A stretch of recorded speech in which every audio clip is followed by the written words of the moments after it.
Hello everybody, in today's video I'm going to show you how to contact Amazon Barclaycard customer service. So firstly you need to open any of the web browser and in the top there is address bar. You need to type down barclays.co.uk and enter it. And once you're inside this homepage of Barclays, in the top there is contact us icon. You need to select that.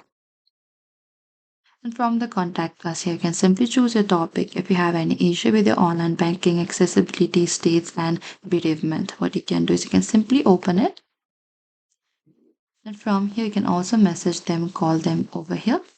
Under this telephone banking, you can simply find this number here. You can also call to this number or this number if you have any personal account issue.